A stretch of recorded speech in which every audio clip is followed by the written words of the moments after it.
संख्या कम दिख रही है।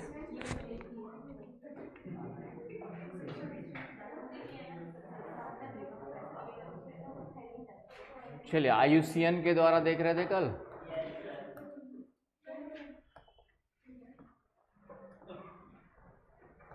तो IUCN के द्वारा 9 कैटेगरीज है, उसमें हम लोग कितना देख चुके थे?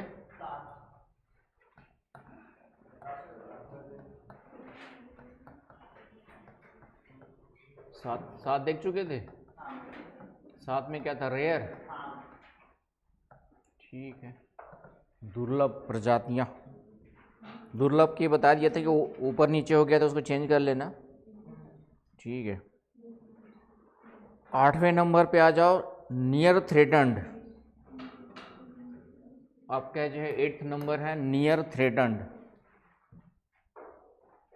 आपका जो है नियर थ्रेटन्ड, निकट संकटस्थ।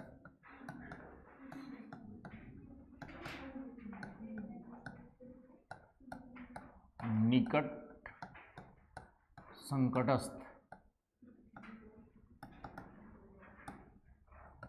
Near threatened. तो नियर थ्रेटन्ड का मतलब क्या हुआ? अभी थ्रेटन्ड तो नहीं है, इन फ्यूचर में थ्रेटन्ड होने की संभावना बनती है ना। नियर थ्रेटन्ड का मतलब हो गया कि इन फ्यूचर आपका जो है क्या हो सकता है? थ्रेटन्ड की संभावना बनी रहती है। इन फ्यूचर किस में चले जाएगी आपकी जो है? थ्रेटन्ड में, भविष्य में या निकट भविष्य में, निकट भविष्य में संकटस्थ कैटेगरी में जाने की संभावना, उसको नियर थ्रेटन्ड में रखते हैं। है समझ में कि अभी जो है नहीं है लेकिन भविष्य में जा सकती है। तो ऐसे बहुत सारे फिर से है। जगुआर क्या होता है? Jaguar, Jaguar.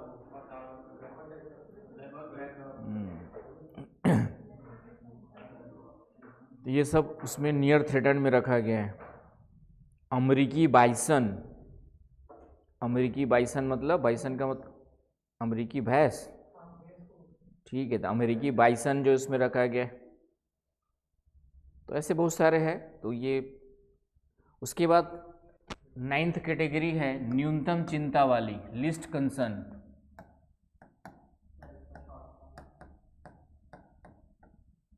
लिस्ट कंसर्न आपके जो है इसका तो LC होगा और उसका होगा नियर थ्रेटन्ड का NT।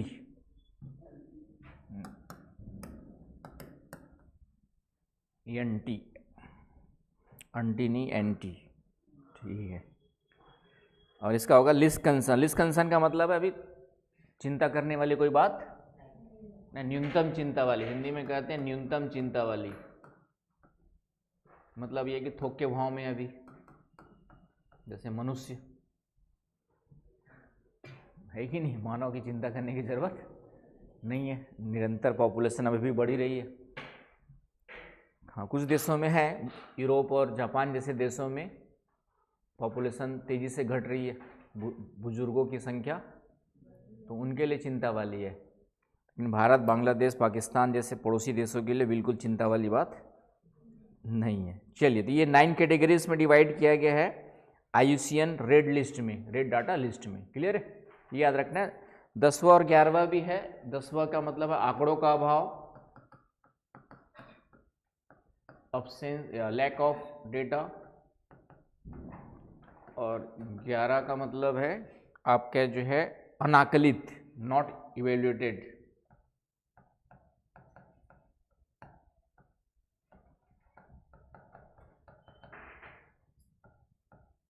नॉट इवेल्युएटेड, अनाकलित। तो इस तरीके से 9 मेन कैटेगरी से, बाकी 10वां और 11वां आंकड़े नहीं मिले जिसके बारे में, कुछ ऐसी भी चीज़ें हो सकती है और जिसके बारे में। फिर उसके बाद मैंने आप लोग को लिस्ट दे रखी है, उसको पढ़ लेना है। देखा था लिस्ट, नोट्स लाए हो? जैसे ग्रेट इंडियन बस्टर्ड है, क्रिटिकल में है, कहाँ पर मिलता है, कुछ विशेष उसके बारे में जानकारी दी गई है, दिया हुआ है। जेडॉन कॉर्सर है, और कुछ करंट अफेयर में न्यूज में कुछ इस टाइप के जानवर उनवर का पता चले तो उसके बारे में भी पढ़ लेना है कि वो अनलिमिटेड है। तो ये एक लिस्ट पढ़ लेना है आपको। और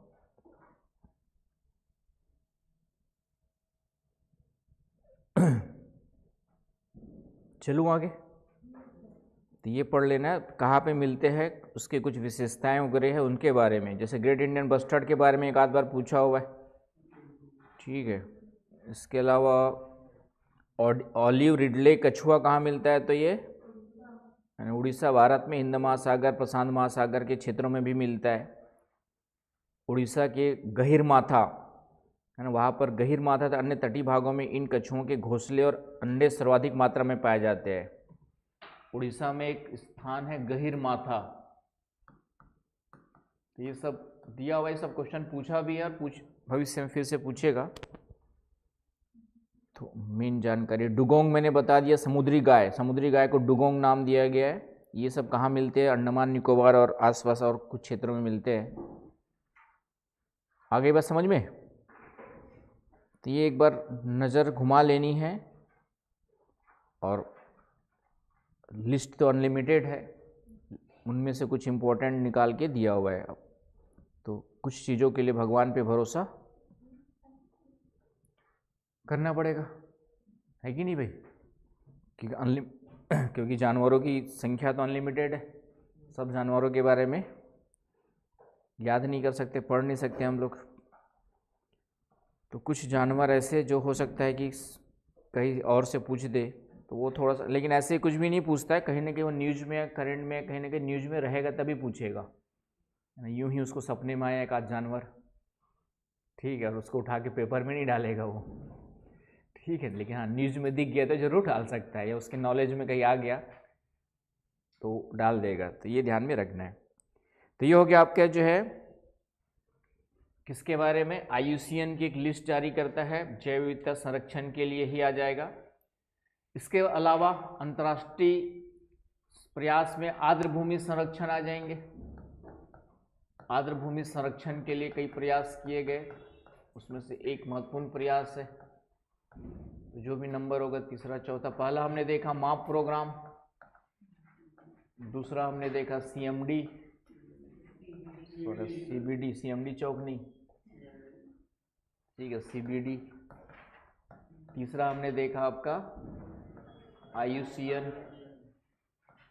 ना। IUCN की स्थापना हुई थी 1948 में, फ्रांस में हुई थी, ये भी लिख लो। IUCN की स्थापना कब हुई थी, 1948 में, फ्रांस में हुई थी। और इसका जो हेड क्वार्टर है ग्लैंड में है, स्विट्जरलैंड में। ग्लैंड कहाँ पर है, तो स्विट्जरलैंड में, राइट। और इसका काम क्या है, तो ये बायोडाइवर्सिटी का कंटिन्यूसली स्टडी करते रहता है। और 1964 से रेड डाटा लिस्ट जारी करता है, बता ही दिया था 1964 से, लेकिन 1994 से कंटिन्यूसली जारी कर रहा है, निरंतर आपका जो है 1994 से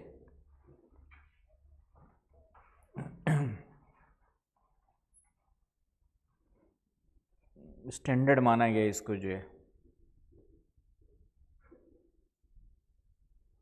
तो जैव विविधता की स्थिति को जानने के लिए हम सबसे ज़्यादा किसको ध्यान देते हैं, रेड डाटा लिस्ट को। IUCN red list of threatened species कहा जाता है। हर चौथे वर्ष अब जारी कर रहा है, 1994 से लगभग ये क्या कर रहा है आपका, प्रत्येक चौथे साल जारी कर रहा है।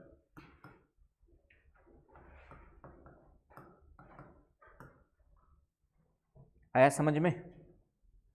IUCN red list of threatened species के नाम से जारी करता है। किस नाम से जारी करता है, IUCN थ्रेटन्ड स्पीसीज के नाम से जारी करता है। IUCN red list of threatened species, IUCN red list of threatened species. आया समझ में?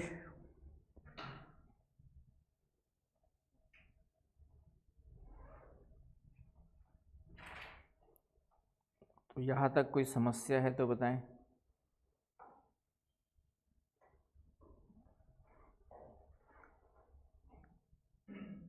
चलूँ आगे?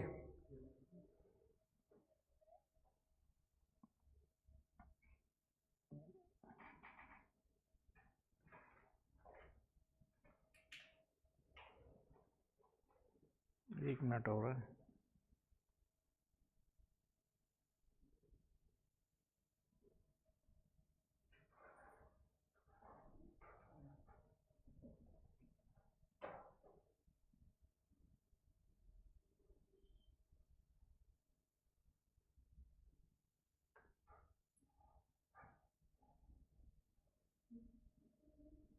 क्या हो गया साइलेंट?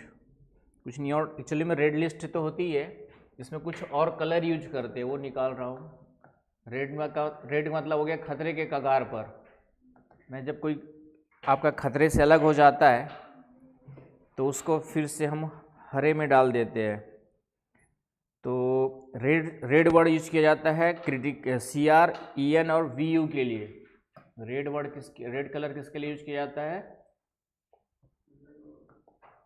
क्रिटिकली इंडेंजर्ड और वल्नरेबल के लिए।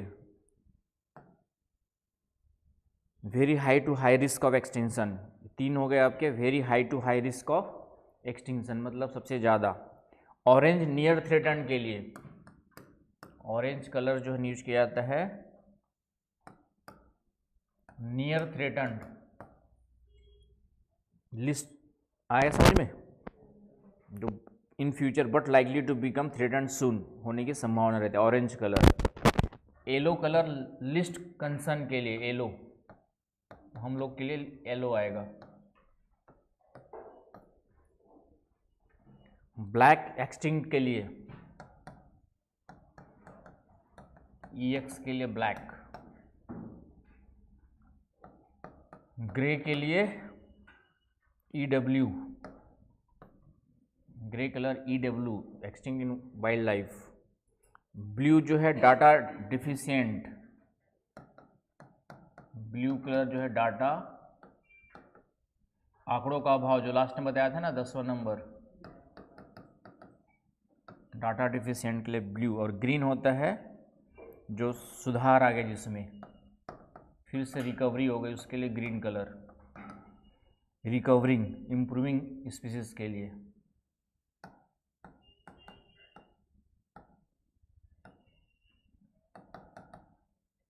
इम्प्रूविंग स्पीसीज के लिए। आया समझ में? तो ये कुछ अलग अलग कलर भी यूज किए गए यहाँ पर। रेड हो गया डेंजर के लिए, ब्लैक गॉन, ग्रे जू, orange near threaten, orange colour near threaten के लिए। ऑरेंज लाइन खतरा। साइक्लोन्स वगैरह आते हैं, उसमें भी कई सारे रहते हैं ना कलर, सब न्यूज़ में आता है, उसको देखा करो। जैसे येलो अलर्ट जारी किया गया करके न्यूज़ में सुनते होंगे। वैसे तो न्यूज़ सुनते होंगे, पहली बात तो ये बहुत बड़ी बात है। और सुनते होंगे, उसमें कभी आज तक से वर्ड आ जाए उसको ध्यान देते होंगे, ये भी सोचने वाली बात है। ठीक है, ये सब ध्यान देना है। क्वेश्चन वही से बनाया गया। येलो अलर्ट का मतलब क्या है? रेड अलर्ट का मतलब क्या है? ऑरेंज अलर्ट का मतलब क्या है?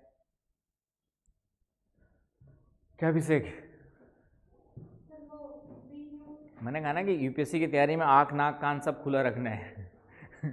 कहाँ से कौन सी चीज़ कहाँ सुन के लिया जा सकता है, कहाँ पे, तो हर चीज़ एग्ज़ाम के काम। क्या बोल रहे बोलो?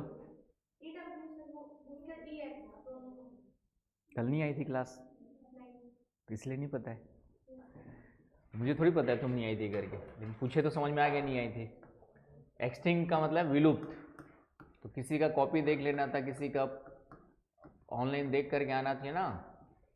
ग्रे आप सुबह उठ करके तुमको क्लास आना था, तो सुबह उठ करके सबसे पहला काम क्या करना था? कल की क्लास को एनी हाउ देख के आना था, चाहे उसके लिए 4 बजे उठना क्यों ना पड़े।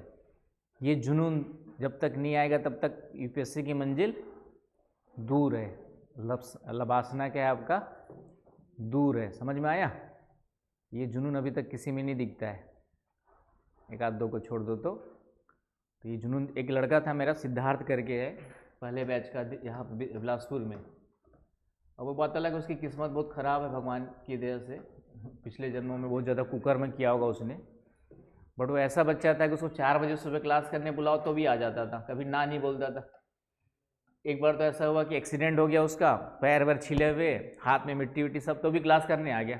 तो मतलब भाई बाद में ऑनलाइन देख लेना, मेरे से आके अलग से पूछ लेना, अभी जाके हॉस्पिटल जाके एडमिट हो जाके इलाज करा, फर्स्ट एड ले कम से कम। तो ऐसा डेडिकेटेड बंदा था।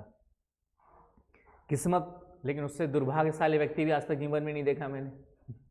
ठीक है, पहले एग्ज़ाम उसने दिया था CDS की, तो उसका SSB वगैरह क्वालिफाई, सब कुछ क्वालिफाई हो गया है, फाइनल लास्ट ईयर था उसका। SSB क्या, उसने 15 दिन कोचिंग भी कर ली नागपुर जा कर के। अब किस्मत देखो, जिस दिन उसकी SSB की फिजिकल था, उसी दिन उसका फाइनल ईयर का एग्ज़ाम था। समझ गया क्या कहना चाह रहा हूँ, कि जिस दिन उसका SSB का फिजिकल था, उसी डेट पे उसका फाइनल ईयर का, और फाइनल ईयर के बिना SSB में क्वालिफाई नहीं होगा, और SSB क्वालिफाई करेगा तो फाइनल ईयर की एग्ज़ाम उसकी छूट जाती। तो दोनों में से कोई एक ही चॉइस थी उसके पास। हालांकि वो थोड़ा सा बताना चाहिए था उसको मेरे को, तो मैं कोशिश कर लेता वहाँ पे उसकी डेट हटाने की। लेकिन तुम लोगों की जब भी कोई समस्या है, तुम्हारे बस की बात नहीं, सॉल्यूशन है तो पहले अपने पेरेंट्स से कंसल्ट करो, अपने टीचर से कंसल्ट करो, क्योंकि उनके पास अनुभव ज़्यादा है। तो हो सकता है तुम्हारा दिमाग उस सॉल्यूशन तक ना पहुँचे, लेकिन हमारा दिमाग पहुँच सकता है, कोशिश की जा सकती है। थोड़ा सा मुझे बता दिया होता, उस बेवकूफ़ ने मुझे बाद में बताया कि मैंने पूछा कि रिजल्ट क्या हुआ तेरा SSB का, तो बोले कि सर दे ही नहीं पाया। बोले क्यों?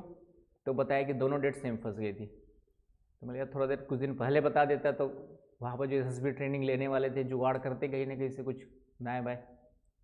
लेकिन उसके बाद फिर वो UPSC हर साल देता है, CSET क्वालिफाई नहीं कर पाता है, क्योंकि मैथ्स उसका बहुत कोशिश करने के बाद भागता नहीं मैथ्स से। वो बिलासपुर में जितनी मैथ्स वाले टीचर होंगे सबसे कोचिंग कर लिया उसने कि कहीं से तो, लेकिन उसके बाद भी वो CSET क्वालिफाई नहीं कर पा रहे हैं।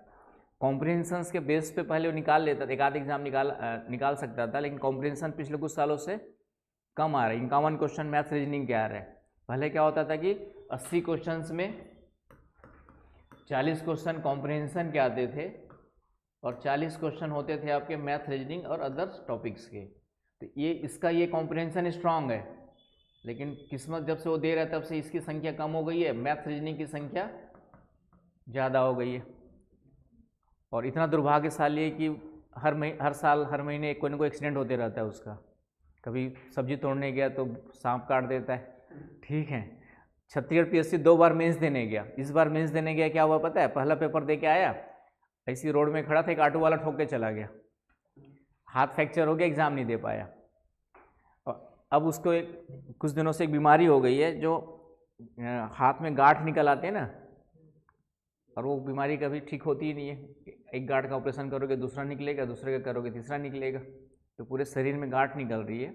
और दुर्भाग्य उसका कहाँ से स्टार्ट होता है? उसके पापा पुलिस में थे, और जो भी मम्मी के साथ उसका खटखट पिट रहा होगा, जो भी रहा होगा, तो जब किसी कारण से मरे उसके पहले ही वो पूरी वसीयत किसी और के नाम से कर गए थे। मम्मी के नाम से 1 रुपया भी, इवन ज़मीन तक जो घर था वो भी किसी और के नाम से कर गए थे। तो पैदा होते ही दुर्भाग्य लेकर के पैदा हुआ था। तो मैंने कहा उससे ज़्यादा दुर्भाग्यशाली व्यक्ति, अब सोचो कि रोड में जा रहा है, एक कोई हॉस्पिटल के लिए गाड़ी जा रही है, उसमें से सिरिंज निकल करके उसके वो भी आकर के उसको लग जाती है। मतलब रोड में पैदल जा रहा है, कोई दूसरी गाड़ी जा रही है, वहाँ से सिरिंज निकलती है, सिरिंज गिर करके उसके शरीर में लग जाती है। तो इससे ज़्यादा दुर्भाग्यशाली व्यक्ति कौन होगा?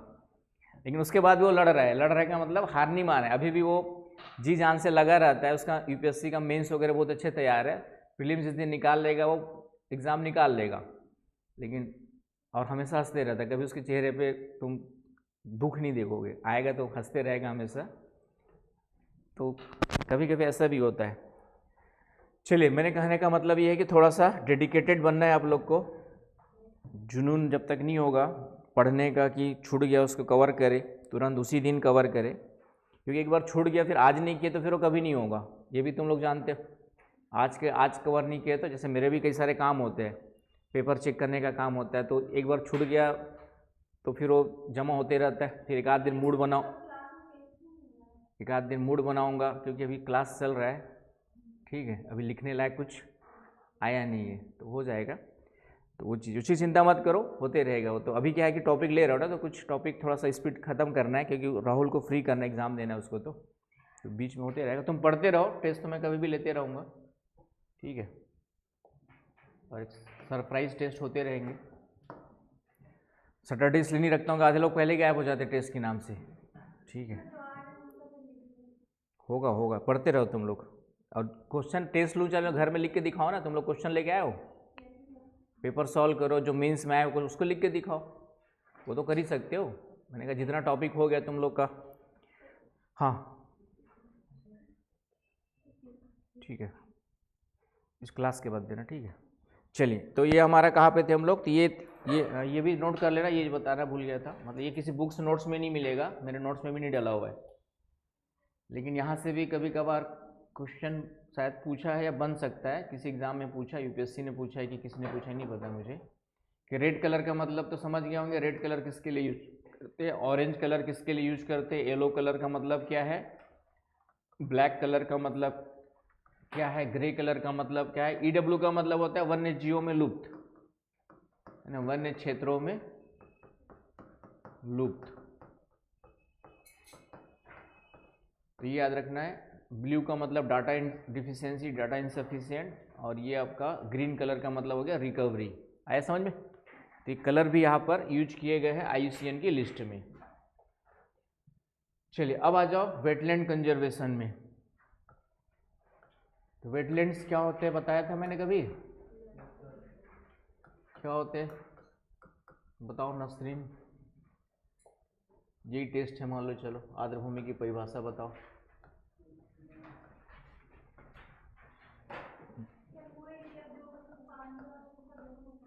पानी और सूखा दोनों होगा, हैं? पानी और जमीन, क्या लिखोगे? तो एक जनरल डेफिनेशन देखते हैं इसकी, सामान्य परिभाषा, और दूसरा जो है आर्द्रभूमि संरक्षण के लिए सबसे मेन जो सम्मेलन हुआ था, उस सम्मेलन का नाम है रामसर सम्मेलन, रामसर कन्वेंशन या समिट।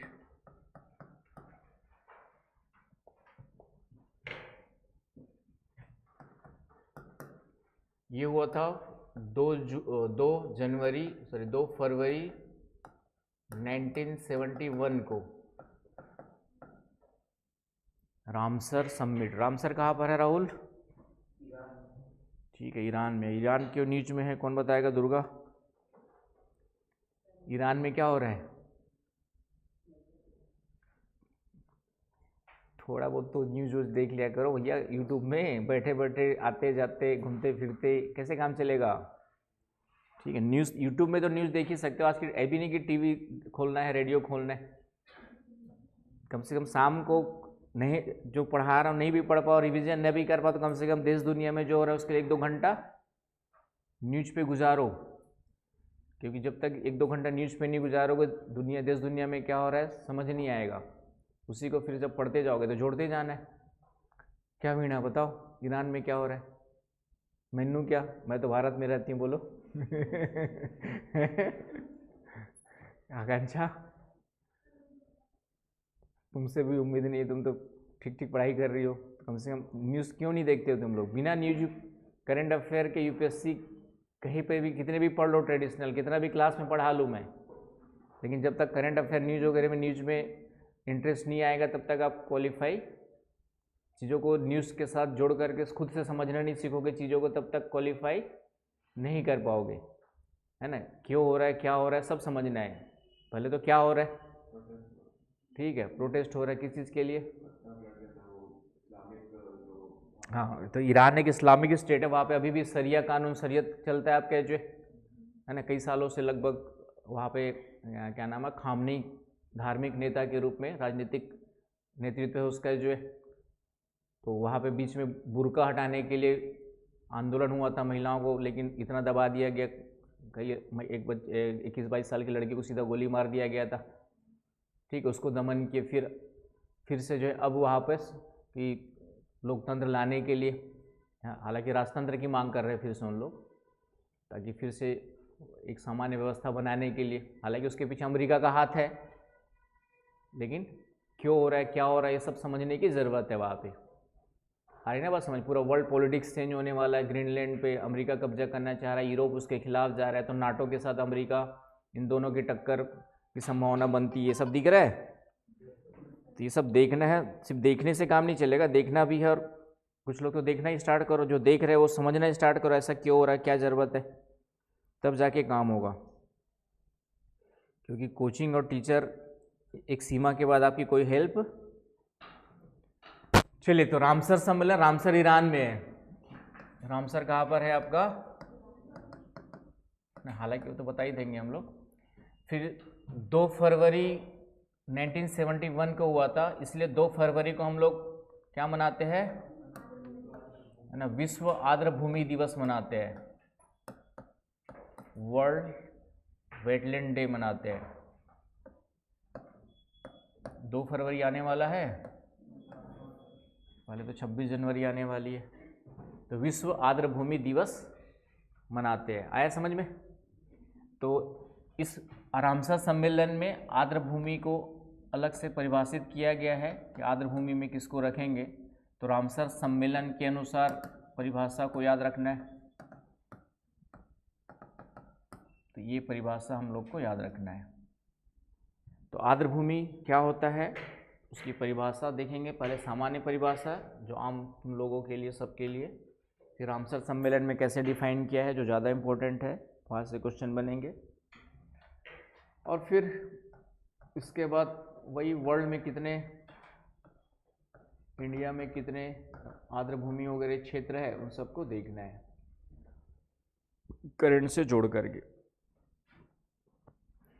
तो सामान्य परिभाषा तो मैंने बताई थी एक दिन कि स्थल और जल का संक्रमण क्षेत्र, है ना, डायग्राम। स्थल हो गया, ये हो गया कोई भी जलीय क्षेत्र, झील, समुद्र, तालाब, जो भी ले लो। तो इन दोनों के बीच का जो संक्रमण क्षेत्र है, इन दोनों के बीच का ये ट्रांजिशन जोन है, इसी को हम लोग क्या कहेंगे, आपका वेटलैंड से आर्द्रभूमि कहते हैं, है ना। सामान्य शब्दों में इंग्लिश वर्ड है transition zone, transition zone between land and water. तो लैंड एंड वाटर का ट्रांजिशन जोन आएगा तो डेफिनेटली वहाँ पे most of the time water के आसपास की भूमि में क्या बना रहेगा, नमी बनी रहेगी, वेटनेस बना रहेगा, है कि नहीं। तो उसी को वेटलैंड्स कहा जाता है। और वेटलैंड्स बायोडाइवर्सिटी रिच रीजन्स होते हैं, बायोडाइवर्सिटी जैव विविधता में धनी होते हैं। क्यों? क्योंकि नमी है तो पेड़ पौधे सालों भर रहेंगे, और सालों भर पेड़ पौधे रहेंगे तो उसको खाने वाले जानवर भी रहेंगे, फिर उसको खाने वाले जानवर रहेंगे, तो बायोडाइवर्सिटी वहाँ पे क्या रहती है। इसीलिए इनका संरक्षण करना भी ज़रूरी है। लेकिन आज हम लोग इसको क्या करते जा रहे हैं, ख़त्म करते जा रहे हैं। जैसे आपकी बिलासपुर की नदी ले लो, अरपा नदी, आज पानी कम दिखाई देता है, सूखा ज़्यादा दिखाई देता है। पहले क्या था कि लगभग सालों भर में अधिकांश समय में कम से कम पानी रहता होगा, गर्मी के दिनों में थोड़े दिन के लिए सूखती होगी, बाकी मोस्ट ऑफ द टाइम पानी रहता ही होगा। लेकिन आज हम क्या कर रहे हैं, वहाँ पे रेत निकालते जा रहे हैं, रेत खनन, रेत माइनिंग माफिया चल रहा है ना आपका, जो है रेत खनन करते। तो रेत खनन से, सैंड माइनिंग से जो पानी रिसाव की दर क्या हो जाती है आपकी, कम हो जाती है। आई ना बात समझ में। तो ये इसलिए रेत खनन एक बहुत बड़ी समस्या है, लेकिन हमको घर बनाना है तो रेत चाहिए ही चाहिए।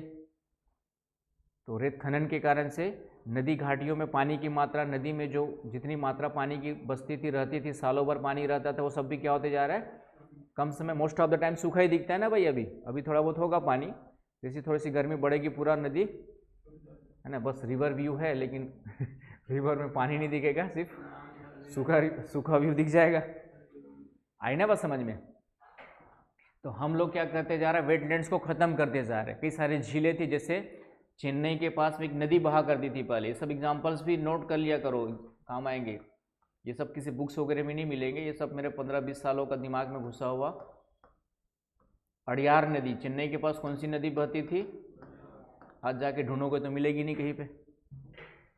सब उसको पाट वाट के उसके ऊपर घर बिल्डिंग सड़क सब बना लिए। तो इसलिए चेन्नई में बाढ़ की समस्या का कारण भी एक कारण ये है आपका जो, क्योंकि जहाँ से पानी निकलता था नदी से होते हुए नाले समुद्र में जाता था, वो सब नदियाँ ख़त्म हो गई, तो पानी कहाँ जाएगा, शहर में जमा होगा।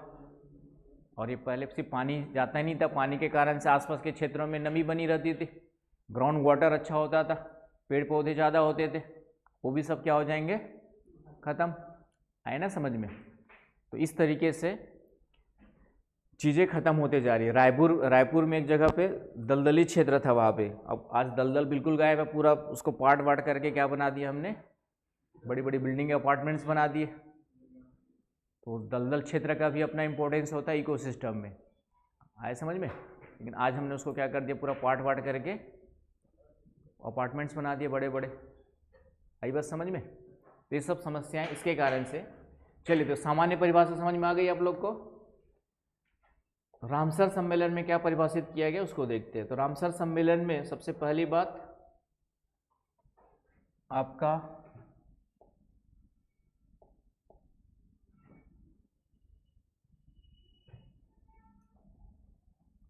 तो रामसर सम्मेलन में कोई भी दलदली पंक भूमि, पंक मतलब कीचड़ से होता है, बारीक कणों वाली, है ना, पढ़ाया था ना ओसनिक डिपॉजिट्स में। आप क्या जो दलदली पंक भूमि आपका मार्स, स्वयं मार्सी, मडलैंड, स्वयं मडलैंड जो भी लिखना है। पीठ भूमि, पीठ का मतलब भी दलदली होता है, पीटलैंड।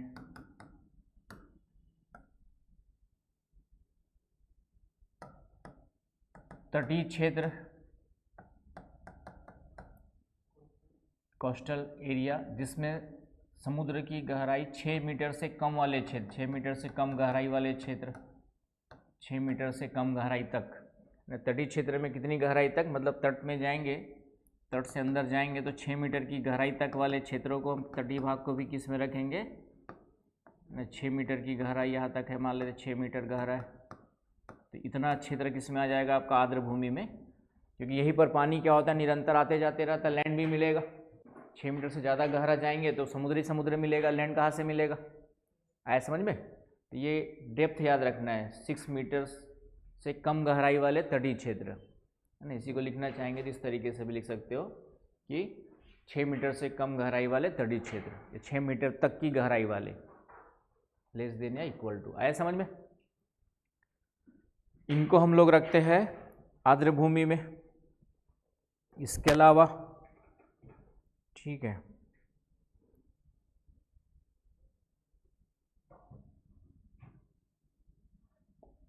इसके अलावा प्रवाल क्षेत्र, कोरल रीजन्स,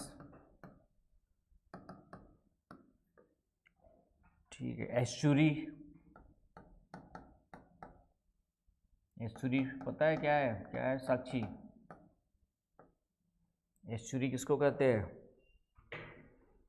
कभी न कभी कहीं न कहीं कहीं कहीं तो बताया होगा किसी न किसी क्लास में,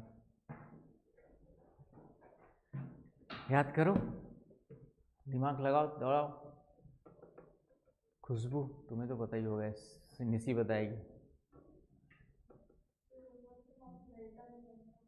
ठीक है। जो नदी डेल्टा नहीं बनाती उसके मुहाने को क्या कहते हैं, एस्चुरी, क्लियर है। तो इसीलिए तो क्लास इसलिए एक दो बार तुम भी निसी आधी कोचिंग पूरी करना चाहिए ना, बीच में दोबारा रिवीजन करके भाग गए तुम, दोबारा बैठ के सुन लोगे तो और ज़्यादा अच्छे से याद हो जाएगा। लेकिन सब तुम लोग एक बार में क्या बन जाते हो, ज्ञानी आत्माएं। एक बार में दोबारा उसी को सुन लोगे तो थोड़ा तुम लोग के लिए भविष्य में काम आएगा। लेकिन क्या कर सकते हैं भाई, तुम्हारी लाइफ, तुम्हारा कैरियर, तुम्हारी, हम तो सिर्फ सलाह दे सकते हैं। ये हो गया, एस्चुरी वगैरह आ जाएंगे। कोई क्रिक एरिया, क्रिक क्या होता है जानते हो,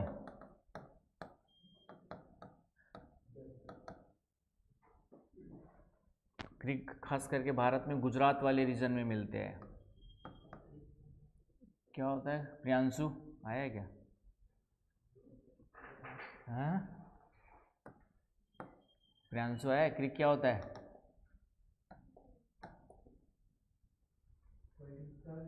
एग्जाम्पल जो है जैसे सर क्रिक, ये आपका जो है पाकिस्तान इंडिया के बॉर्डर पे डिस्प्यूटेड एरिया है। एक आपका कोरी क्रिक है, यहाँ पर क्या होते हैं बताओ? ठीक है, मतलब स्थल के अंदर आपका जो है जली सकरा भाग घुसा होता है। नहीं, जैसे मान लीजिए लाइन खींचाइए, पानी घुसा हुआ है अंदर स्थल के अंदर, तो ये क्या कहलाएगा? आपका जो है क्रीक कहलाएगा। तो स्थली सकरा भाग, सॉरी जली, समुद्र का जल खास करके समुद्री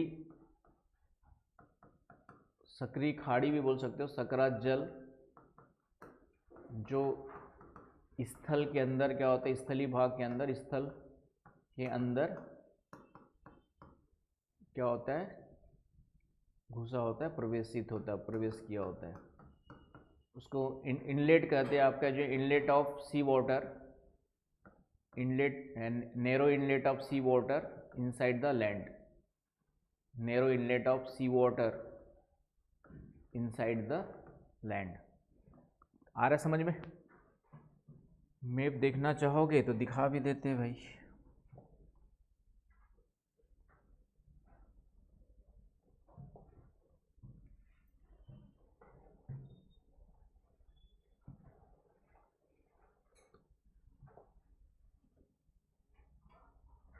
नेट चल रहा है, धीरे धीरे चल रहा है, चल जा भाई।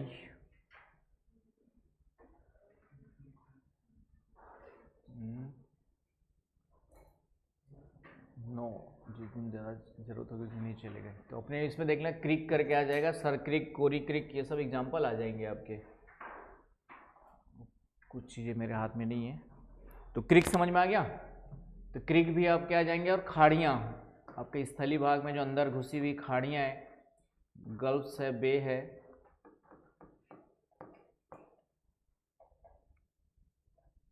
आया समझ में? तो ये सभी क्षेत्र जो है किसके अनुसार? रामसर सम्मेलन के अनुसार आर्द्र भूमि में रखे जाते। ये जो है कृत्रिम भी हो सकते हैं या प्राकृतिक भी हो सकते हैं। ये भी ध्यान रखना है कि ये सिर्फ नेचुरल होंगे उसी को नहीं, मानव निर्मित भी हो सकते हैं, आर्टिफिशियल या man made, it may be man made और नेचुरल। आ रही बात समझ में? जैसे अभी पढ़ेंगे, भारत में हरिके बैराज, सतलज और व्यास नदी के संगम में जो जलाशय बना है उसको भी इसमें रखा गया आर्द्र भूमि में। तो मानव निर्मित झीलें भी हो सकती है, गोविंद सागर जैसे है तो उसको भी रख सकते हैं। आई ना वो समझ में? तो आर्द्र भूमि प्रीलिम्स में फंसाएगा, यूपीएससी ऐसे ही नहीं पूछता, केवल प्राकृतिक क्षेत्र केवल लिख देगा कि आर्द्र भूमि के अंतर्गत केवल प्राकृतिक क्षेत्र आते हैं। और अभी तक यदि ये पॉइंट अभी नहीं बताता तो इतना ही पढ़ा के छोड़ता परिभाषा, तो क्या करते तुम लोग? हाँ, सोचते वहाँ जाके प्राकृतिक ही मार के आते, मानव के द्वारा बनाए गए चीज़ों को आर्द्र में क्यों डालेंगे, सोचते। होता कि नहीं होता? लेकिन ऐसा नहीं है। तो कृत्रिम भी हो सकते हैं, बनाने के लिए बना सकते हैं हम लोग।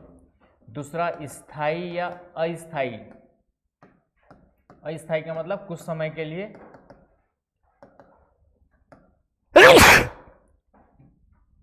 आपका जो है परमानेंट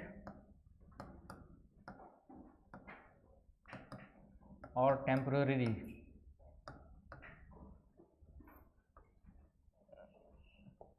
भी हो सकते हैं, स्थायी या अस्थायी। स्थिर या गतिशील भी हो सकते हैं, स्थिर भी हो सकते हैं, गतिशील भी हो सकते हैं। मतलब नदी भी आ सकती है, झील भी आ सकता है, स्टेशनरी और मूविंग। खारे पानी का और मीठे पानी का दोनों हो सकते हैं, खारा भी हो सकता है या मीठा भी हो सकता है, जिसको जो अच्छा लगे, सेलाइन और फ्रेश वाटर दोनों हो सकता है आपका। आया समझ में? तो ये सब चीज़ें आ जाएंगी। यानी इसमें सागरी घास भी जोड़ लेना, सागर के अंदर यदि जैसे सारगेसो सागर है हमारा, तो सागरी घास वाले क्षेत्र भी आ जाते हैं, वेटलैंड, सागरी घास वाले क्षेत्र, सागरी घास, सीग्रास। तो अब दोनों को मिला दो, परिभाषा पूरी बन जाएगी। अब जो है पूरी परिभाषा बन जाएगी, आया समझ में। तो आर्द्रभूमि जो है इनमें से कुछ भी हो सकते हैं, और ये विशेषताएं उसमें कृत्रिम या प्राकृतिक, स्थायी, अस्थायी का मतलब कुछ समय के लिए नमी हो सकता है कि गर्मी के दिनों में थोड़ा देर के लिए सूख जाए, लेकिन बाकी समय में, अधिकांश समय में पानी रहेगा, तभी आर्द्रभूमि बनेगा, है कि नहीं। और स्थिर या गतिशील का मतलब समझ ही गए होंगे, या तो झील होगी या नदी भी हो सकती है, ये सब आर्द्रभूमि के अंतर्गत रखे जाएंगे। आगे बस समझिए परिभाषा रामसर सम्मेलन के अनुसार अच्छे से, तो ये पॉइंट्स याद रखने हैं।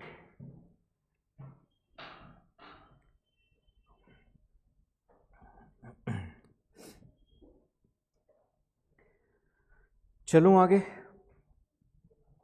तो आर्द्रभूमि, आर्द्रभूमि को जो है क्या कहा जाता है, किडनी ऑफ लैंडस्केप कहा जाता है, kidney of the landscape, kidneys of the landscape, मतलब ये कि स्थलीय भूमि की किडनी कहा जाता है। किडनी का काम क्या होता है? हाँ, क्या फिल्टर करता है?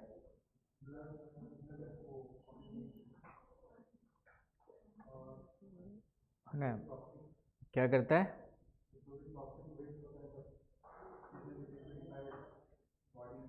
हाँ, मतलब जो बॉडी में इम्प्योरिटी वाली चीज़ें होती है उसको क्या करता है? प्यूरिफाई करता है, यही करता है ना भाई। तो वेटलैंड्स भी वही काम करते हैं। क्या क्या करते बताओ? वेटलैंड्स भी वही काम करते, किडनी जो करती है वही। बताओ ना कैसे नसरीन, कैसे? कुछ अप्लाई भी करना है दिमाग को। किडनी का जो काम होता है शरीर में, वही काम वेटलैंड्स करते हैं। किसके लिए? एनवायरनमेंट के लिए, एटमॉस्फेयर के, पूरे पृथ्वी के लिए, स्थलीय भागों के लिए। तभी तो इसको हमने क्या कहा, किडनीज ऑफ द लैंडस्केप का है, पृथ्वी का, पृथ्वी के किडनीज का हुआ है। तो किडनी का काम क्या है शरीर में? शरीर में हमारे काम है किडनी का जितनी भी अशुद्धता है उसको हटा करके साफ करना, किडनी का काम है। तो ये आपका कैसे साफ करते हैं? हाँ,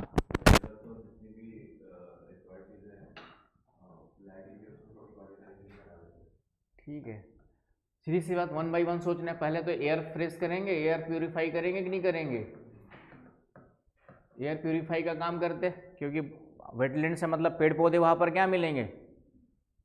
पेड़ पौधे ज़्यादा मिलेंगे कि नहीं मिलेंगे भाई? है ना, यहाँ पे पेड़ पौधे, पादपों की संख्या, बायोडाइवर्सिटी अधिक मिलती है, तो पेड़ पौधे ज़्यादा मिलेंगे, एयर प्यूरिफाई होगा। दलदली नमी वाले क्षेत्र है तो पानी का रिसाव होगा, तो जल का क्या करेंगे? जल का पुनर्भरण करते, भूमिगत जल को क्या करते हैं? रिसाइकिल करते हैं, पुनर्भरण करते। अब क्या जो है, रिजुविनेशन ऑफ ग्राउंड वाटर करेंगे कि नहीं करेंगे? क्योंकि यहाँ से पानी निरंतर रिसते रहेगा, लैंड और वाटर दोनों का ट्रांजिशन जोन है, तो यहाँ पे पानी रिसते रहेगा, तो जो हमारा ग्राउंड वाटर है वो क्या होता है? फिल होते रहेगा आपका जो, और जो रिसता है पानी वो भी शुद्ध होता है ना। पानी जो है जो नीचे रिस करके जाएगा, जितनी ऊपर की इम्प्योरिटी है पानी की हटा देगा, और फिर धीरे धीरे करके नीचे छन करके जाता है। तो ग्राउंड वाटर इसलिए साफ माना जाता है। आ रही ना बस समझ में? तो वाटर प्यूरिफाई करता है कि नहीं करता है? वाटर प्यूरिफाई का रिस्पॉन्सिबल होगा। तो एयर और वाटर दो हमारे मेन क्या हो गए, पृथ्वी को चलाने के लिए इम्पोर्टेंट जो है आपके क्या बोलते हैं उसके एलिमेंट हो गए। आई ना बात समझ में। तो बाकी फिर पेड़ पौधे पूरा का पूरा वेटलैंड्स बायोडाइवर्सिटी ज़्यादा है, फूड चेन के लिए इंपॉर्टेंट है, तो पूरे इकोसिस्टम को बैलेंस करके रखने के लिए इंपॉर्टेंट रोल प्ले करता है। इसीलिए इसको क्या कहते हैं हम लोग, किडनी ऑफ लैंडस्केप कहा जाता है। यही वर्ड आ देगा और आपको एक्सप्लेन करना है 150 वर्ड में। तो किडनी का जो काम है उसी को यहाँ पे सोचो कैसे करती करके, पूरे पृथ्वी के लिए कैसे काम करती करके। अब सोच लिए। तो इस तरीके से उसी प्रकार इसको कहा जाता है बायोलॉजिकल सुपरमार्केट कहा जाता है ना। पहला किडनी ऑफ कहा जाता है, दूसरा बायोलॉजिकल सुपरमार्केट। अब इसका भी आंसर बताओ।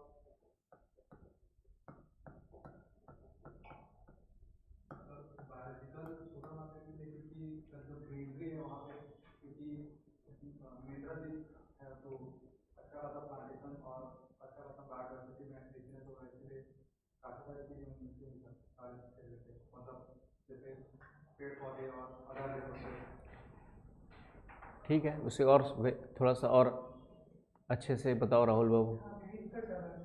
हाँ हाँ, जैव विविधता ज़्यादा मिलती है।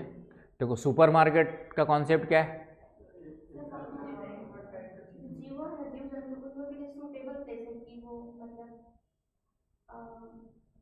उनके लिए भोजन और पानी हर चीज का व्यवस्था हो रहा है। तो पहले सुपरमार्केट का कॉन्सेप्ट क्या है? एक जगह पे सब चीज़ में, सुपरमार्केट का कॉन्सेप्ट ये है ना कि एक जगह पे सब चीज़ मिल जाती है जो ज़रूरत की होती है। यही हुआ ना भाई। तो सेम चीज़ यहाँ पर है कि वेटलैंड्स, मैंने कहा था कि जैव विविधता में क्या होते हैं, धनी क्षेत्र होते हैं ना। बायोडाइवर्सिटी में ये धनी क्षेत्र होते हैं, समृद्ध क्षेत्र होते हैं। अत्यधिक जैव विविधता में रखा था इनको हमने, highest density, highest biodiversity regions में रखा था ना, वर्ल्ड पढ़ाया था उसमें,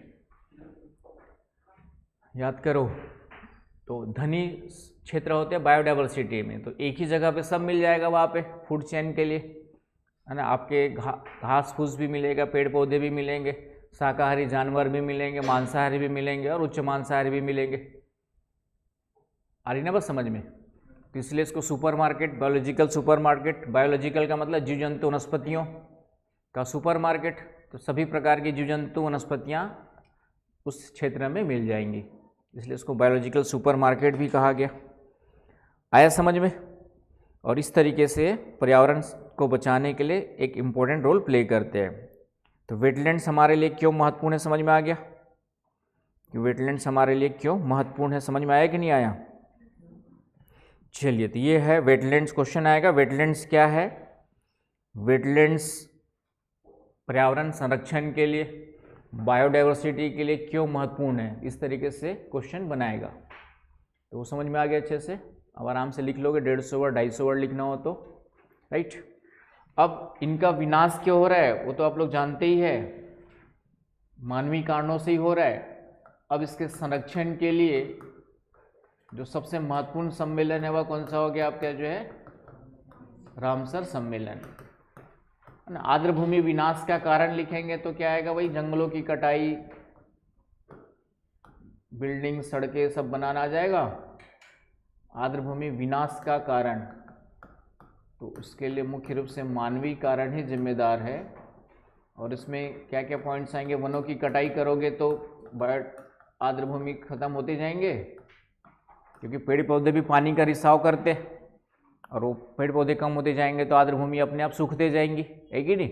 दूसरा, फिर हम आर्द्रभूमियों को पाट करके, है ना, इसको फील्ड करके हम लोग क्या बनाते जा रहे हैं, सड़कें बना देते, कहीं पे आपके अपार्टमेंट्स बना देते, कहीं पे इंडस्ट्री लगा देते।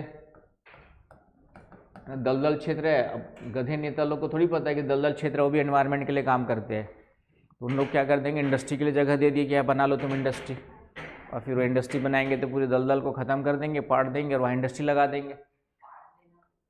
पाटने का मतलब फील्ड कर देना, भर देना, ठीक है, फील्ड वाइज, ठीक है, सेडिमेंट्स के द्वारा। तो इंडस्ट्री वगैरह लगाने के लिए हम पाट देते, बताया ना मैंने। तो कोई भी काम इस तरीके से हम एग्रीकल्चर, कृषि वगैरह करने लग गए, तो आर्द्रभूमि इसके कारण से क्या होते जा रही, खत्म। शहरीकरण बढ़ रहा, तो शहरों में ऐसी शहरीकरण एक कारण हो गया।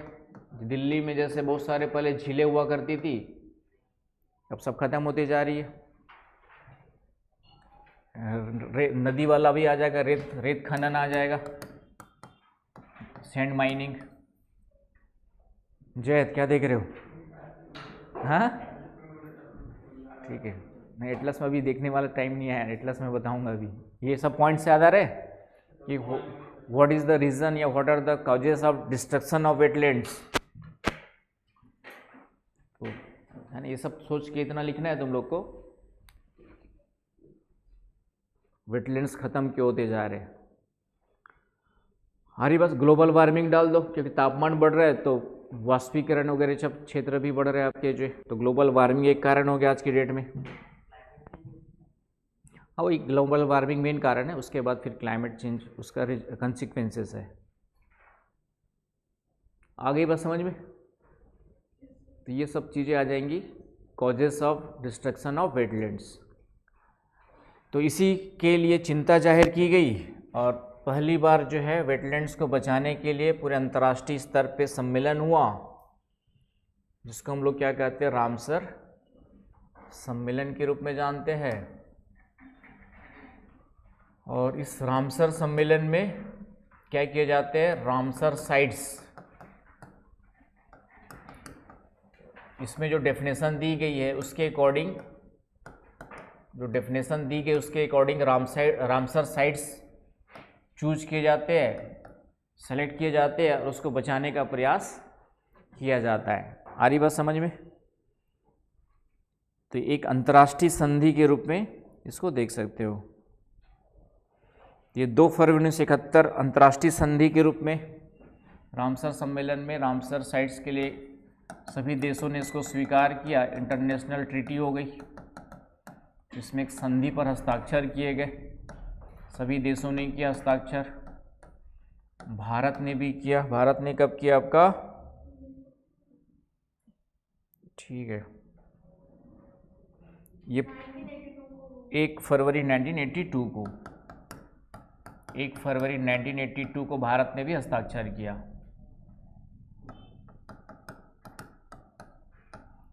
और ये सम्मेलन भरे 1971 में हुआ था, लेकिन लागू हुआ 1975 से। अंतर्राष्ट्रीय संधि के रूप में लागू कब हुआ आपका जो है, इफेक्ट में कब आया? 1975 में आया। 21 सन याद नहीं, जरूरत नहीं है, 1975 से इफेक्ट में आया। डेट की जरूरत नहीं है, डेट जनरली नहीं पूछेगा, फिर भी दिसंबर 1975 लिख देगा। अब परेशानी करना है तो दे देगा भाई, जब उनको परेशानी करने का उसका उद्देश्य हो।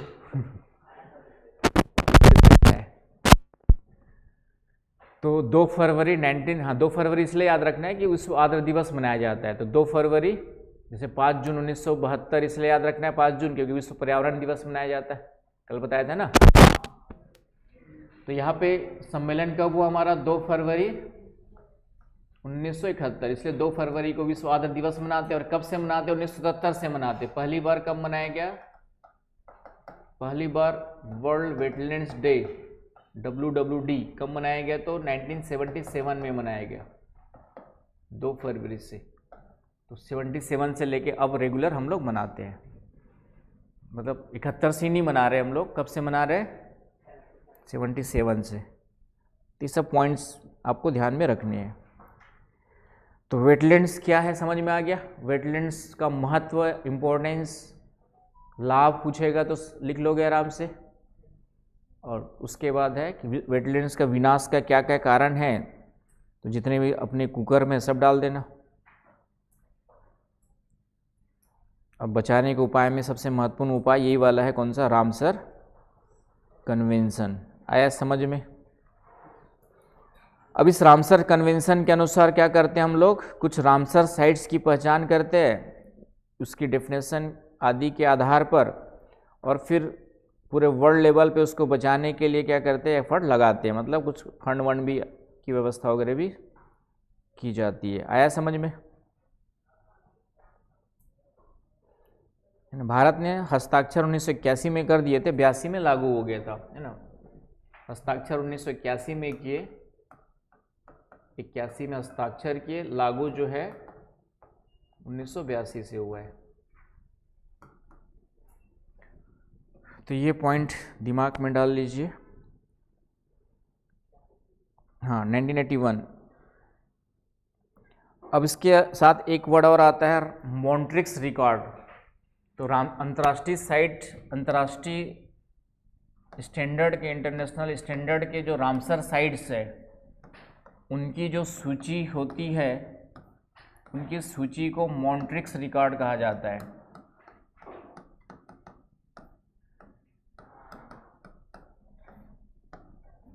MONTREUX। ये वर्ड भी याद रखना, मॉन्ट्रिक्स रिकॉर्ड क्या है, क्वेश्चन आएगा तो।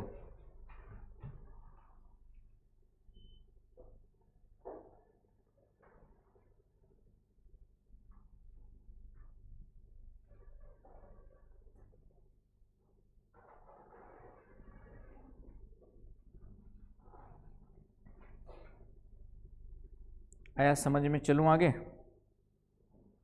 तो मॉन्ट्रिक्स रिकॉर्ड क्या है तो क्या लिखोगे?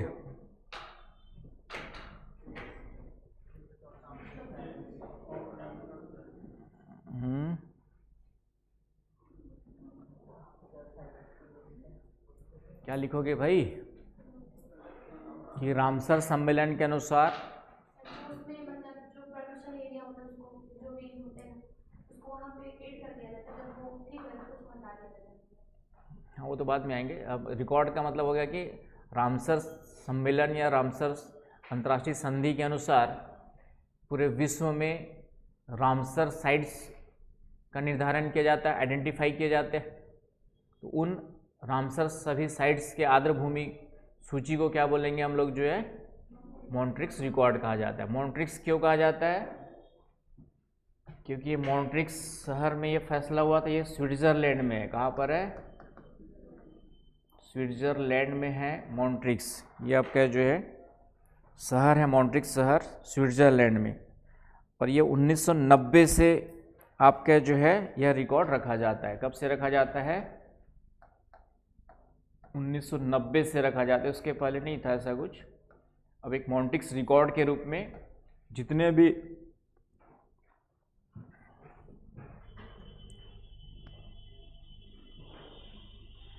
आया समझ में?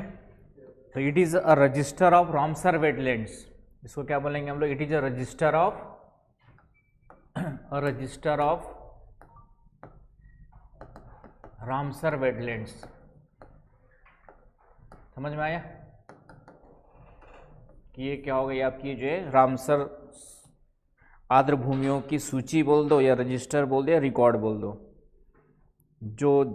जिस पर ज़्यादा चैलेंज है, जिस पर खतरा ज़्यादा मंडरा रहा है, उनको हम लोग क्या करते हैं, आपका इसके अंतर्गत रखते हैं। ठीक है। और ये 1990 से स्टार्ट किया गया। चौथी बैठक थी आपकी, इनकी चौथी, कॉन्फ्रेंस ऑफ पार्टीज कहा जाता है। जो भी है कॉन्फ्रेंस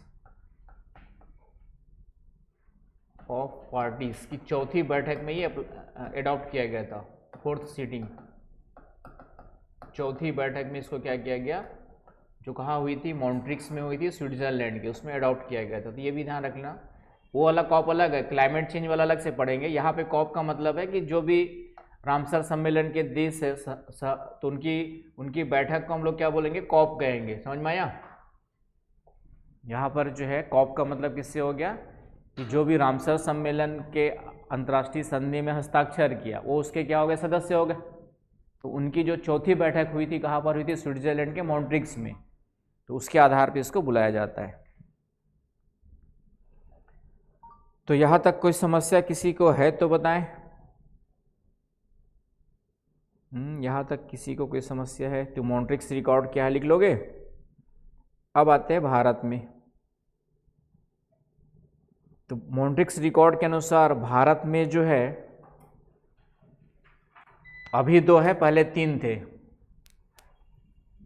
मॉन्ट्रिक्स रिकॉर्ड के अनुसार भारत की वर्तमान में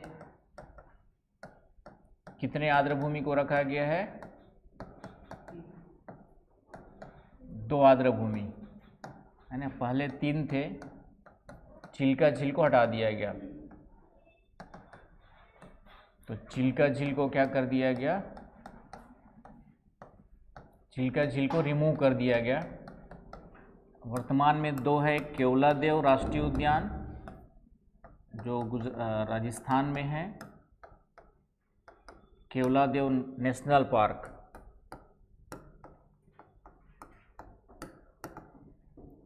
और दूसरा आपका जो है लोकतक झील, लोकतक लेक।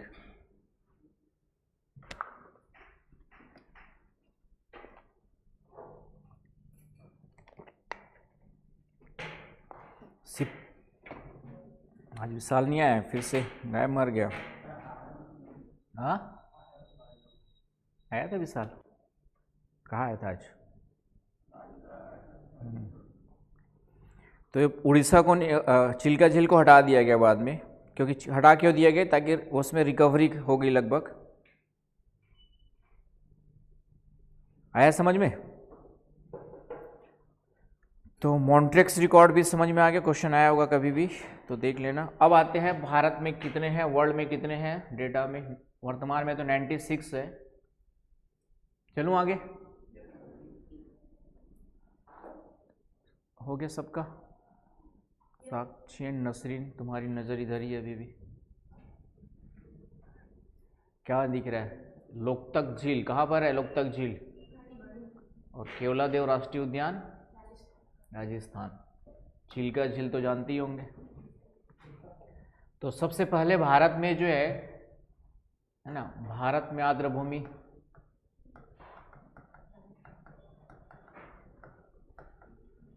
तो जब 1982 वगैरह में भारत ने साइन किया तो सबसे पहले 5, शुरुआत में सबसे पहले जो है 5 आर्द्रभूमि, सबसे पहले जो है 5 आर्द्रभूमि जो है ना, रामसर सम्मेलन या रामसर कन्वेंशन के बाद साइन करने के बाद डाले गए। आया समझ में? सॉरी 5 नहीं 6।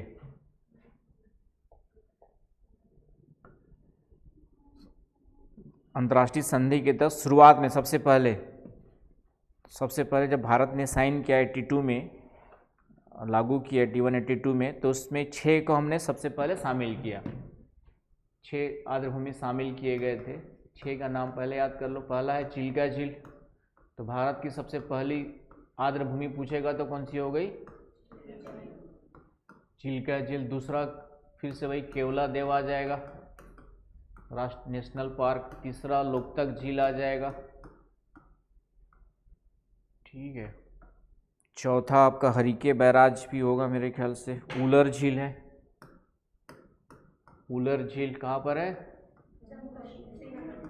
जम्मू एंड कश्मीर में। फिर आपका हरिके बैराज, ये कृत्रिम हो जाएगा है ना, ये तो सब प्राकृतिक है। Harike barrage, Harike barrage.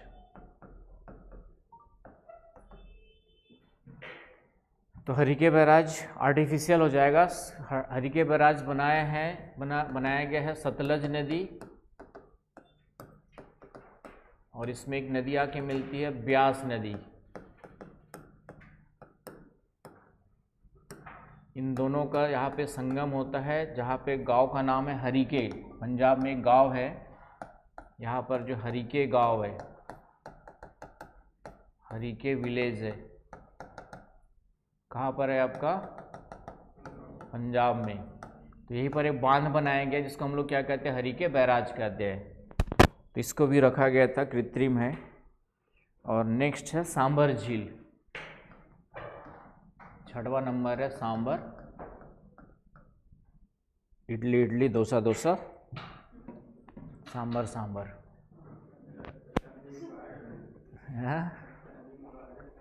तो सांबर झील कहाँ पर है? निसी, निसी। सांबर झील कहाँ पर है? हाँ राजस्थान में, ठीक है। भारत की सबसे बड़ी आंतरिक खारे पानी की झील है, स्थली। समझ गए?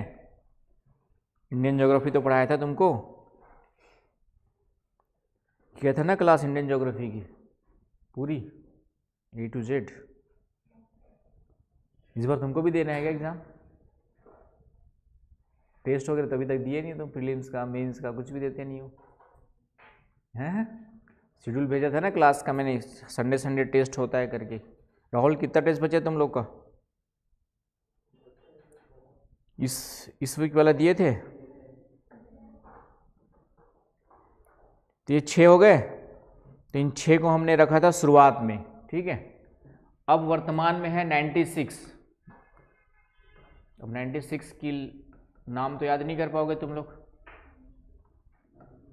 2025 के हिसाब से कितने हैं आपका? 96, ठीक है। तो करना क्या है, पहला काम सुनिए ध्यान से, कर लोगे तो भगवान तुम्हारा भला करेगा, मेरी जिम्मेदारी नहीं होगी। गूगल से एक मैप निकालना, या मैं भेज दूंगा निकाल के, वेटलैंड्स की लिस्ट वाला, है ना, आ रही समझ में? उसका प्रिंट आउट निकालना, नोट्स में भी दिया होगा मेरे वैसे, लेकिन जो करने बोल रहा हूँ कर लेना तो और अच्छा रहेगा। उसका क्या करना, प्रिंट आउट निकालना और अपनी कॉपी में चिपका लेना जो पढ़ रहे वहाँ पे। और फिर उसको पूरे, अभी नए वाले देख लेंगे, शुरुआत के 6 देख लिया हमने, ये तो याद होने ही चाहिए।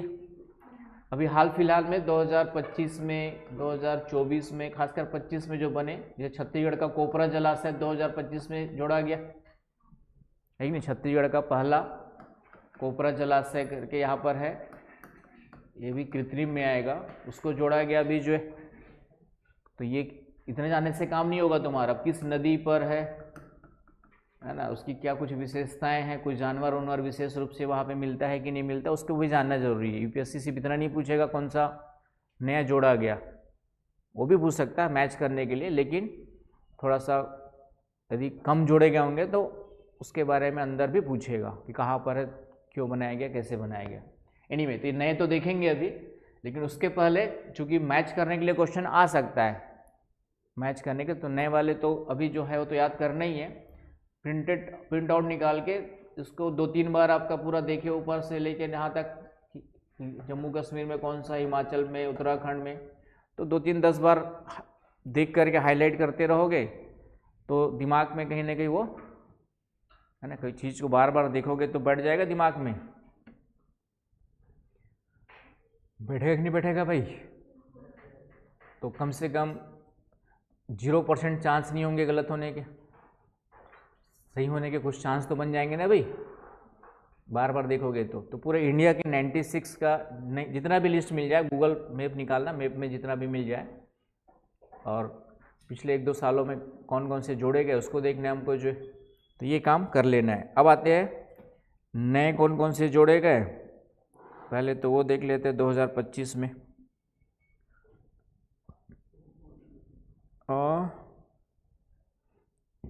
न्यूएस्ट वेटलैंड्स,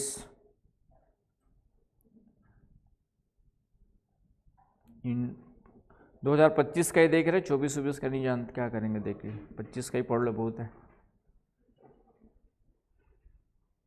ठीक है। तो 2025 में दिखा रहा है 11 जोड़े गए। कितना जोड़े गए आपका जो है,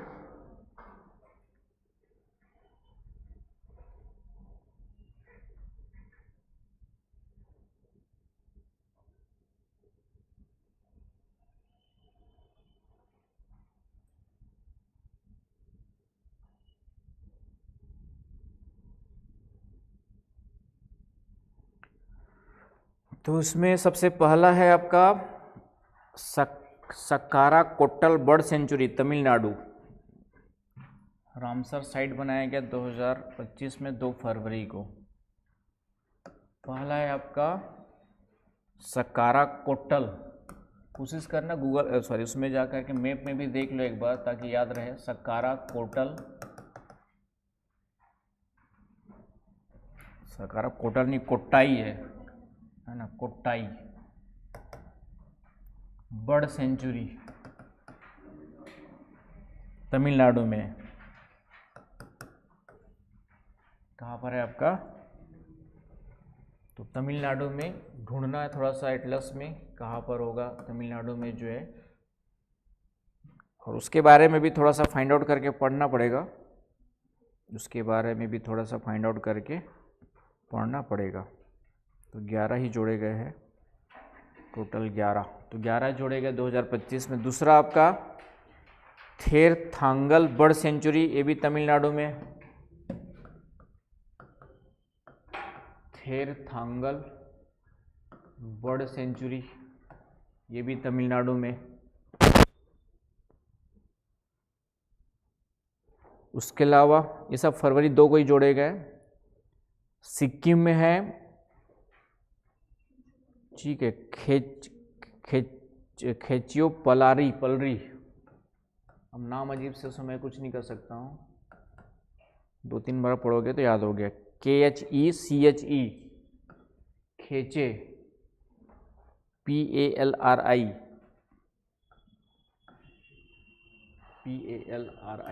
पलरी, खेचे पलरी, वेटलैंड सिक्किम में। वेटलैंड्स कहाँ पर है आपका? सिक्किम। 2 फरवरी को सब जोड़ेगा, इसको भी 2 फरवरी को जोड़ा गया। फिर उत्तराखंड में है, फिर झारखंड में है उधवा लेक,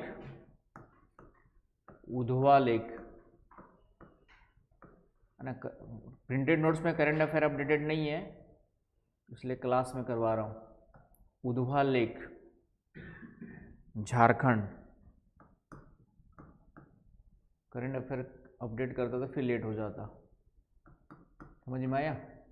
बाकी कॉन्सेप्ट लगभग जितना दिया उतना पूरा है, कुछ करंट अफेयर हर साल लेट करते ही होना पड़ता है।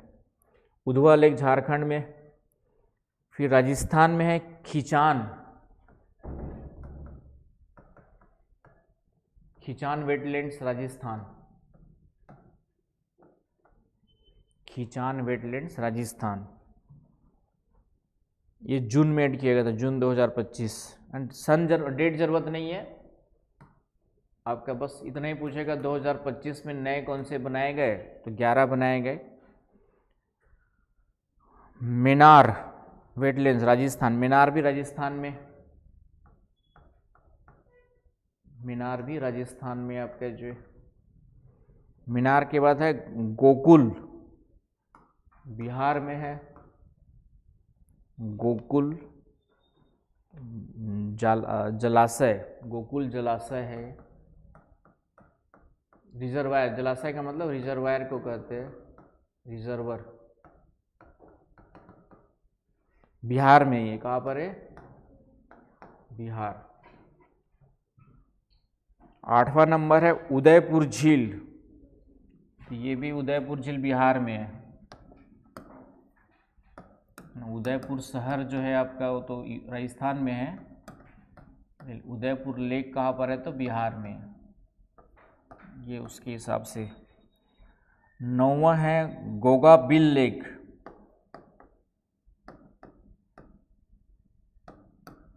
गोगा बिल लेक, ये भी बिहार में ही है। बिहार में ज़्यादा मेहरबान, चुनाव था इसलिए ज़्यादा मेहरबान थे लगता है। गोगा बिल। फिर राजस्थान में एक और है आपका सिली सेरह लेक, सिली सेरा राजस्थान, सिली सेरह लेक अलवर डिस्ट्रिक्ट में है। और छत्तीसगढ़ के बिलासपुर जिले में है कोपरा जलाशय, बिलासपुर, छत्तीसगढ़। तो CGPSC के लिए ये वाला इंपॉर्टेंट हो गया। तो टोटल जो है लगभग 96 है भारत में। आया समझ में? अब यहाँ पर इतने से काम नहीं चलेगा, थोड़ा सा सबके बारे में एक एक दो लाइन कुछ इंपॉर्टेंट देखना पड़ेगा, क्योंकि यूपीएससी जब पूछता है स्टेटमेंट के रूप में तो उसके बारे में भी थोड़ा सा पूछ देता है, तो एक एक दो लाइन थोड़ा सा फाइंड आउट करनी पड़ेगी। आया समझ में? तो उसके बारे में फाइंड आउट कर लोगे सही में? तो सभी लोग कल करके लाना इसका बेसिक जानकारी, सबके बारे में बेसिक जानकारी होना चाहिए कि ये तो नाम तो याद होना ही चाहिए। 11 के 11 है तो याद कर सकते हो, अब 50 जोड़ता तो 50 थोड़ी याद करते उसमें से कुछ इम्पोर्टेंट निकालते, है कि नहीं। अब पेपर साउथ इंडियन सेट करेगा तो साउथ इंडिया का ज़्यादा पूछेगा, नॉर्थ इंडियन सेट करेगा तो नॉर्थ इंडिया का पूछेगा, या फिर उस जो याद आ गया छत्तीसगढ़ का सेट करेगा तो कोपरा के बारे में ज़रूर पूछेगा। हाँ, और ये हो गया, समझ में आ गया।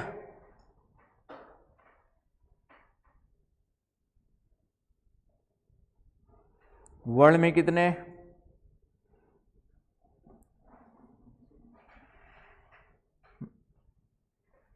बाकी मैं सबका एक एक दो दो लाइन बना के भेज दूंगा, नोट डाउन कर लेना, ठीक है।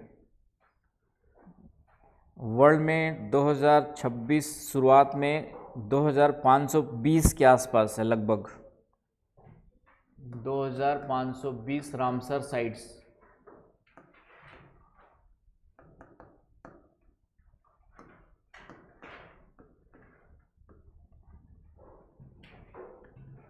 आया समझ में। रामसर साइट पूरे वर्ल्ड में लगभग अभी कितने हैं, 2020 है 2520, ठीक है। तो ये ध्यान रखना, बाकी तो वर्ल्ड का नया पुराना कितना देखोगे, नहीं देख पाएंगे।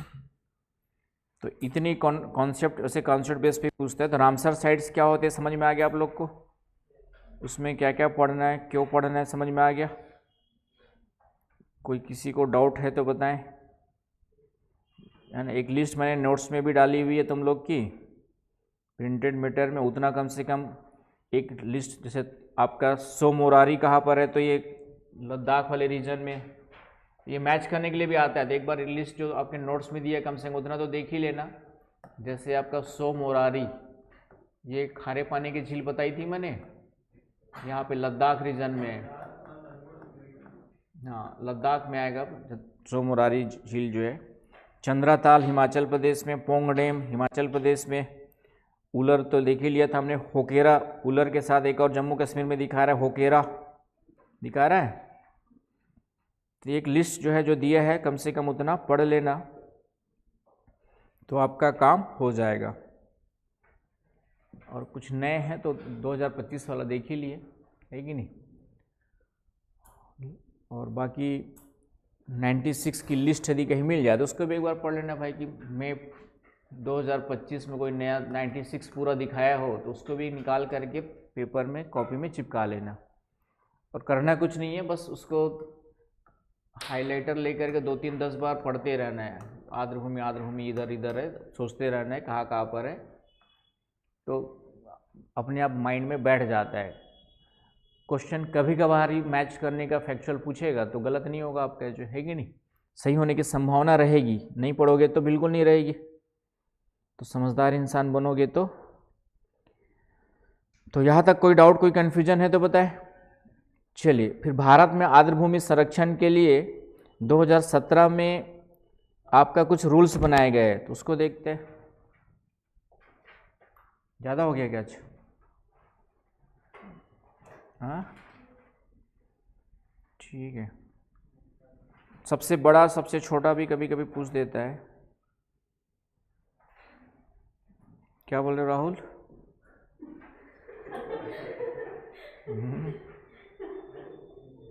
मैंने कुछ नहीं बोला। लिस्ट भी दिया है तुम्हारे नोट्स में, मैंने डाला है अपनी तरफ से, पुराना है लेकिन 42 की जगह 46 हो गया, अब ये चेंज हो गया है, डेटा अपडेटेड, ठीक है। सबसे ज़्यादा वेटलैंड्स है उत्तर प्रदेश में, है ना। सबसे ज़्यादा कहाँ पर है तो नहीं उत्तर प्रदेश में, तमिलनाडु में हो गए क्या? हो गया, ठीक है। तो ये डेटा चेंज कर लेना फिर। हालांकि यूपीएससी इस तरीके से खुरापाती ज़्यादा नहीं करता है। तो हाईएस्ट नंबर ऑफ वेटलैंड्स कहाँ हो गए ये देखना पड़ेगा। तो जो प्रिंटेड नोट्स में डाला हुआ है उसी के बेस पे गूगल सर्च मार लेना, हाईएस्ट नंबर ऑफ वेटलैंड्स। मैंने पुराने वाले डेटा में यूपी डाला हुआ है, तो अब कौन सा हो गया 2025 के हिसाब से इन 2025-26, तो highest number of wetlands in India आ जाएगा आपका,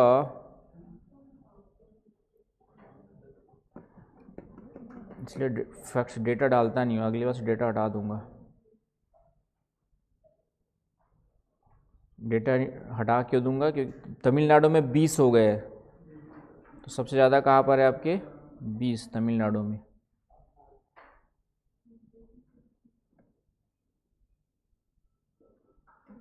क्योंकि बाकी लोग फिर क्या नोट्स देके क्या कमियाँ निकालेंगे, सर ने अपडेट नहीं किया है, भी अपडेट क्लास में करवा दे रहा हूँ। सबसे ज़्यादा तमिलनाडु में है, फिर यूपी में है, लिख लो। सबसे ज़्यादा कहाँ पर है, तमिलनाडु में 20 है, यूपी में 10 हो गए हैं, फिर उड़ीसा में 6 है, उड़ीसा में 6 है, राजस्थान में 5 हो गए हैं, और गुजरात और महाराष्ट्र में 4 है। तो ये याद कर लेना, सबसे ज़्यादा तमिलनाडु है। ठीक है, बाकी रूल वगैरह नेक्स्ट क्लास में देखते, ज़्यादा हो जाएगा याद करने में, तुम लोग को समस्या जाएगी। तो इतना पढ़ लेना, जितना होमवर्क दिया कर लोगे। फिर वो आर्द्रभूमि संरक्षण के लिए कुछ रूल्स वगैरह बनाएंगे 2017 में भारत में, तो कुछ पॉइंट्स उसके देखेंगे। फिर आर्द्रभूमि खत्म। आर्द्रभूमि इंपॉर्टेंट टॉपिक है, आर्द्रभूमि जो है इंपॉर्टेंट टॉपिक है। क्षेत्रफल वगैरह भी देखना पड़ेगा, वेटलैंड्स कितना एरिया कवर कर रहा है वर्तमान में, वेटलैंड्स वगैरह वो भी दे सकते हैं हम लोग।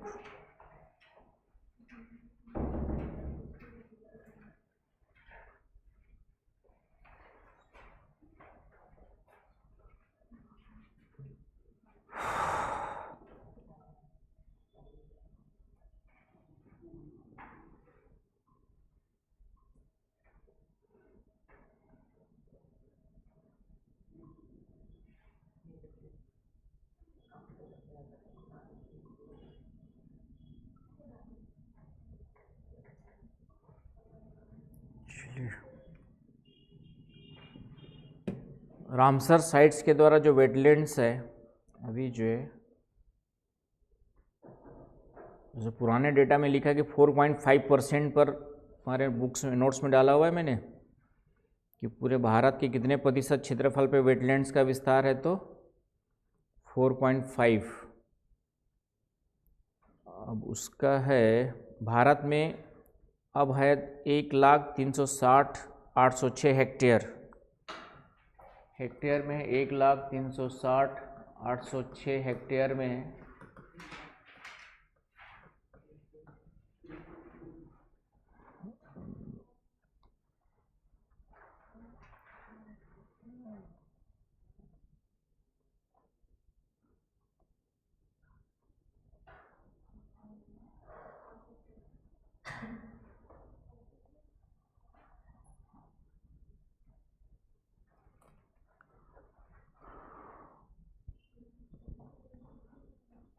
तो इस फिर डाटा भी कभी कभी दे देता है, तो डाटा भी अब हमारे पहले प्रॉब्लम होती थी, अब तो डाटा मिल जाता है मोटा मोटी। एआई ने बहुत काम आसान कर दिया है। 4.63% है ना, पुराने वाले नोट्स में डाला है मेरे 4.5। जो नोट्स में डाला है उसी बेस पे कुछ चीज़ें, अब वो नोट्स जब मैंने बनाया तो क्या क्या क्वेश्चन पूछ सकते हैं उसके बेस पे बना रखा है। अब डेटा अपडेट करना आप लोग के लिए 2 मिनट का काम है, तो गूगल में या जो भी एआई है उसमें, जेमिनी में डालो, चाहे चैट जीपीटी में, कहीं भी डाल दो कि percentage of wetlands area covered in India करके डालोगे तो आ जाएगा ना समझ में। तो वो अपडेट कर लेना है जहाँ पे लगे कि डेटा पुराना है। तो चंद्रिका आ गई थी मेरे पास, सर आपने नोट्स में अपडेट नहीं किया। कंप्लेन करने आई थी, नोट्स में सर आपने अपडेट नहीं किया हुआ है करके। मैं लगा क्लास में कराऊंगा, क्योंकि नोट्स में अपडेट करना बैठूंगा तो फिर नोट्स और फिर सिलेबस ख़त्म होने के बाद भी मिलता, समझ गए। तो कुछ डेटा वेटा हर साल अपडेट नहीं होंगे, वो आपको खुद से भी करते रहना है। अब इस साल तो करा दिया, अगले साल देने जाओगे तो खुद से करना पड़ेगा। कैसे करना है वो बता दिया मैंने, है ना। उंगली पढ़ पढ़ के चलना नहीं सिखाया जाता है कि एक बार चलना सिखाया जाता है फिर खुद से चल लो, बार बार नहीं सिखाया जाता। समझ में आया? चलिए, तो ये हो गया आपके आज के लिए इतना काफ़ी। कल देखेंगे कुछ रूल्स वगैरह है क्या है, थोड़ा सा उसको देखेंगे, उसमें से क्या क्वेश्चंस बन सकते हैं ताकि कोई क्वेश्चन छूटे ना। तो मंडे को देखेंगे। मंडे को तो 26 जनवरी भी है।